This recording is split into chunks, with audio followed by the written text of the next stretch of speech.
Yo, so in this video we're picking up from the last one where we did some bus mixing, and now we're going to get into the mastering side of things and building out a mastering chain. There really is no one size fits all perfect mastering chain. You can't really make a really crappy mix into a great master. So starting with the individual tracks, working into those buses before you get to the main master track, if you can get a good sounding mix before we hit the master, it's going to make a fantastic master. So now that we've got some gauge staging, we're going in to the master. If we were to turn everything off here, like around -6 to -8 dB is our happy place. First, let's give it a bump and listen to the full master chain that I have for this song Nostalgia on my artist project Philia. And then we'll build up the mastering chain on the main channel from scratch together, and I'll explain my reasoning for why I did everything.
Alright, so one of the first things I'm going to recommend is that you download this plugin called Span. It's totally free. Free is great, and we love that. So just download this, follow the instructions on how to download it. It can be a little bit tricky for your first time. It's a great tool for just reading the entire spectrum of frequencies in the full mix. I put it at the very end of my mastering chain after my limiter, along with another device called Swiss Army Meter. It's basically just reading the LUFS, LUFS full scale, which is an average type of loudness over a period of time. I don't always use LUFS, and if I usually aim somewhere between -5 to -7 for loud dance DJ music that can mix on CDJs at a club or a live show pretty easily into other tracks that's going to be loud enough. So basically what I use Span for is just kind of even reading out some of the frequencies. I'm going to turn Swiss Army Meter off. A lot of times I actually use my eyes in Span, and I'll find the loudest part of the track, and we're just going to loop through the loudest parts of this song, which is usually drop 1B right here. So I'm going to loop that, and I'm going to just read the low frequencies down here and the high frequencies, and just kind of see if anything's peaking out too hard, just see where I'm sitting at loudness wise as well. In the top right corner of Span, you can see it says dB right here, so that's how many decibels we're hitting, and then the frequencies are in the top left. Let's see what we got.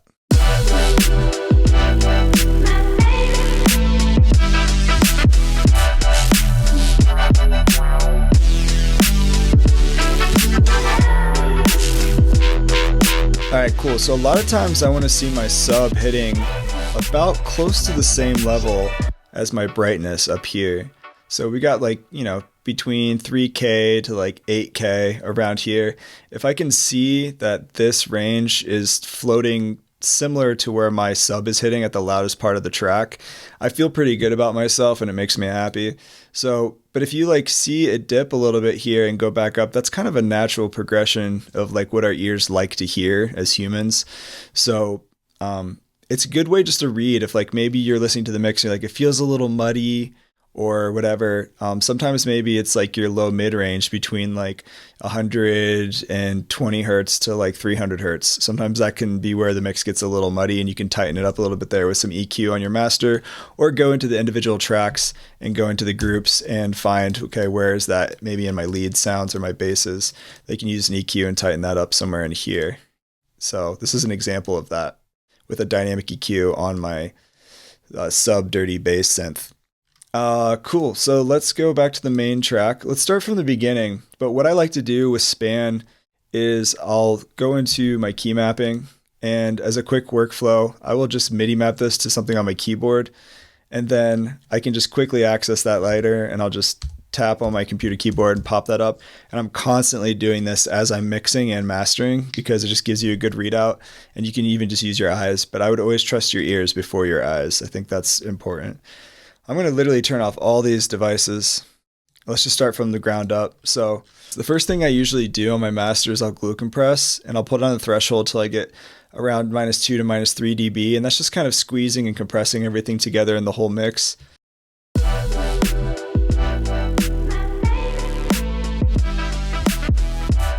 I also do a slow attack, the slowest attack all the way to the right and the fastest release all the way to the left. And that's going to allow the transients and the initial attack of sounds and stuff to fully breathe and come in. And then the release is not holding on to things. So you kind of get this like clean dynamic pumping of all the transients and sustain of the tracks, but it's still compressing the back end and the front end of the mix. Kind of gives it a nice glue. But ratio is usually 4:1 for this. And then I'll turn up the makeup gain. I turn on soft clip. Sometimes, depending on the track, I'll actually turn up the makeup gain until I get some of this light clipping.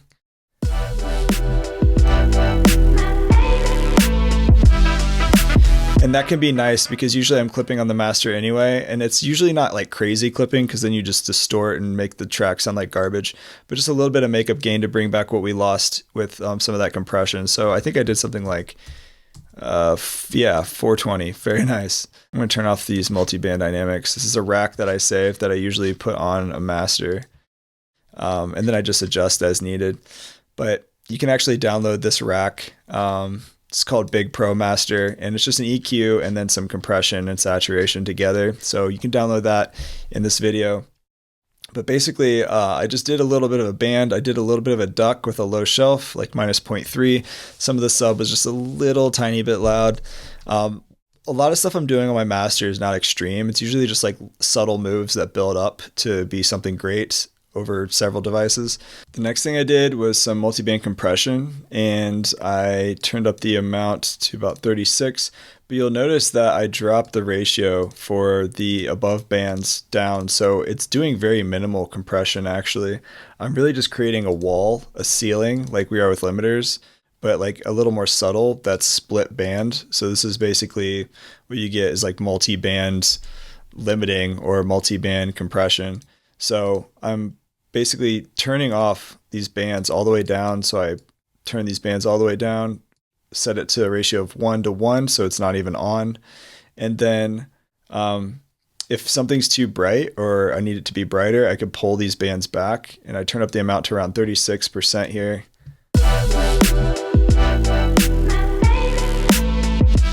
See how that just got rid of the mid-range completely? Same thing for the bass. No bass anymore. So you're just kind of creating a ceiling and a wall for stuff. And if I want things a little brighter, I'll pull this back a little bit. I'm not going to go too much more in depth with that. I also changed the attack and release settings on this multi-band compression, and you could change the crossovers too. But I did another one with slightly different settings, but they're pretty much the same thing for the most part. And once again, if you're doing just a little bit of compression over time with different settings, you kind of get different results, and you can make the mix tighter and louder. But these are essentially mostly the same. I just adjusted some of the input, so it's a little bit louder for some of these, like this is. But then I turned this up to 57% and made it just a little bit tighter and a little brighter. This vintage finalizer is a preset, and basically it's just doing a little bit of compression, and then the saturator knob is really the only thing I changed in here. And it can really distort, adding a little bit of very subtle distortion to your master can really make things kind of pop and bring out some of that harmonic, rich content that can make your track a little bit louder. And then over here, I did a Pro Q3, and this is just a dynamic EQ I found around 580 Hertz.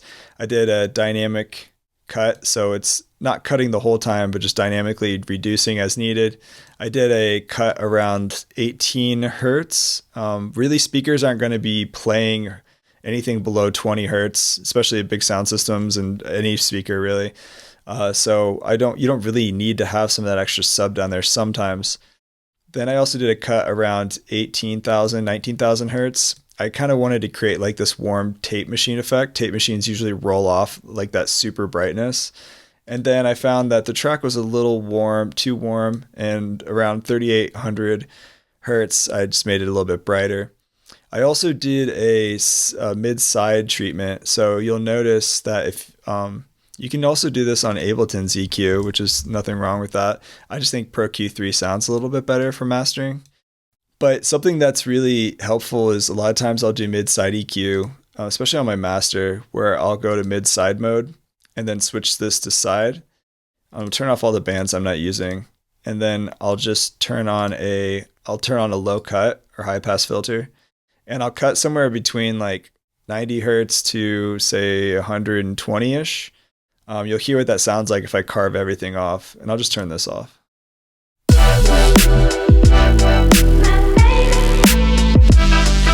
So all the frequencies are still there. Everything's still playing, but I'm just cutting it off from the sides. And what that does is it allows your subs to really breathe through the center of the mix.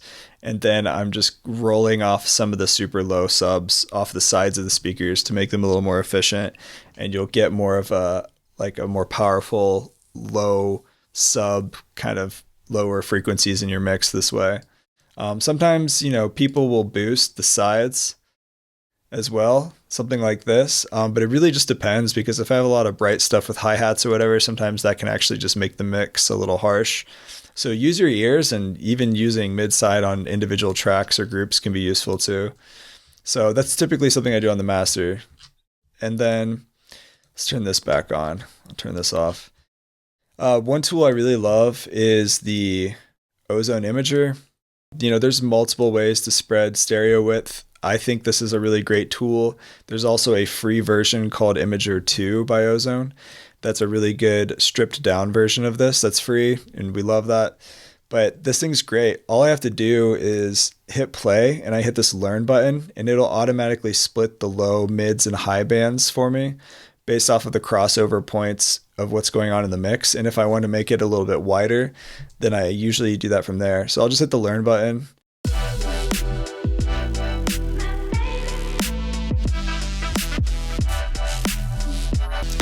You can see there's this little meter right here. If it goes higher towards +1, that's good. That means you don't have any phase problems. If you start spreading the width of too many things and using a lot of chorus effects and a lot of like phasers and stuff, sometimes you can throw your mix a little bit out of phase, and this will help you kind of have a readout of that. You typically don't want it bouncing to the bottom, -1. You really don't want that.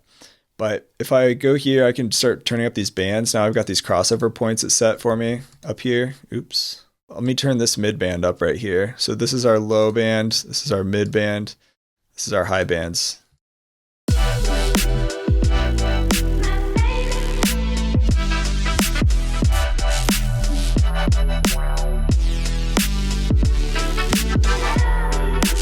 And you can see how wide the mix is right here with this visualizer.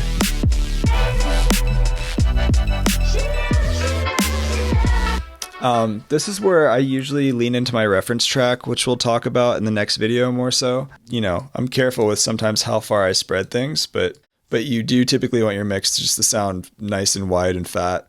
Sometimes I'll duck the low band a little bit down here, but use your ears.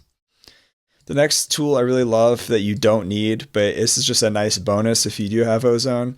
It is a paid plugin.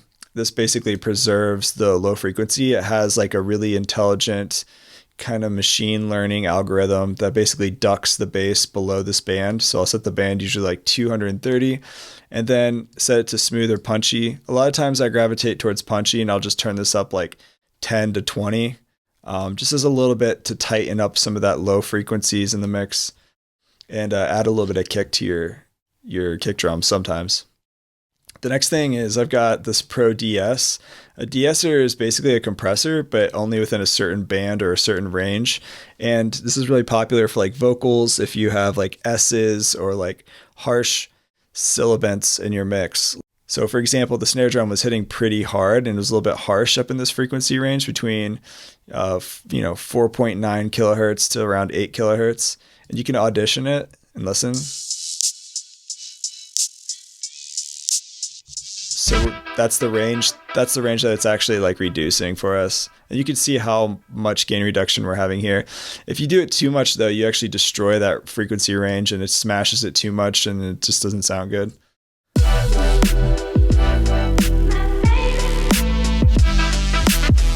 See how we lost some of that brightness, but it could be a useful tool to like prevent mixes being harsh. The next thing I'm doing is using a clipper just to basically chop off any peaks, which helps me get my mix a little bit louder and a little bit tighter. If you overclip something, it's just going to destroy the transients and it's going to destroy the waveform. So I'm usually pretty careful about doing this on the master. I don't clip too hard. You can see some of those red peaks are popping out a little bit. You can also see right here, it'll reduce it as it's clipping. You'll see a little red dip, but you can also use, Ableton has its saturator also built into a limiter. We also have, the new limiter in 12 also has like a soft clip feature. So you could, oops, that's the wrong one. That also is a good limiter. Color limiter's sick. I usually use that on individual tracks. The new limiter also has a soft clip, and you can see it light up right here when it is actually clipping.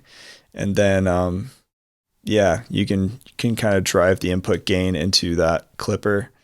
It will make it louder. So a lot of times, you might want to turn it down afterwards, or it depends how much headroom you have going into your final limiter. But the limiter does have a clipper on it, a soft clip. We also have the saturator, which I think sounds really good as a soft clip. And I could turn off color and try the same thing. Maybe I'll boost the drive 1 dB, and I'll turn down the output 1 dB as well. And you can see this little soft clip lights up every time it's clipping. So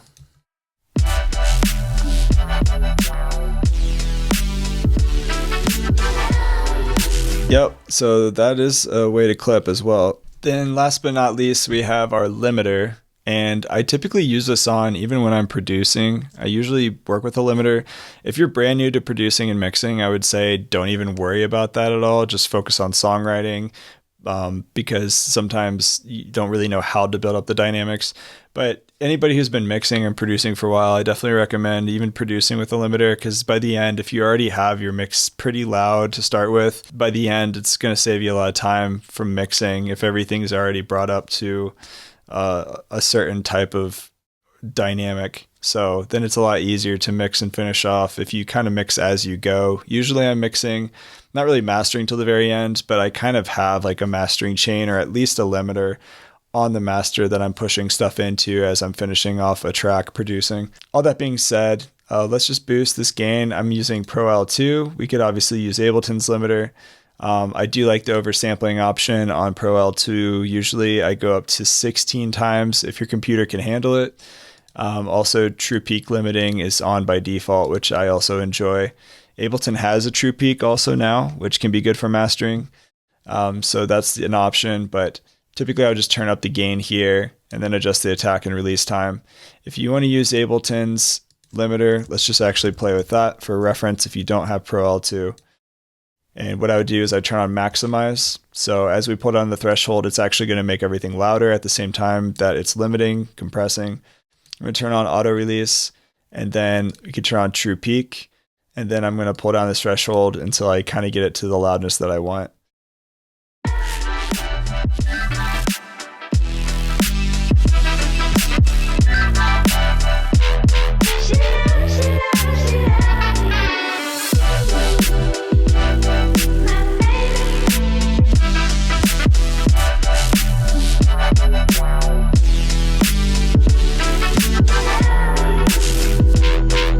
Once again, Ableton's limiter, it's not bad, but I do think you can get stuff a little bit louder and still sound a little bit better with Pro L2. Other than that, in the next video, we're going to talk about referencing. We're going to talk about finishing off the song, and stay tuned.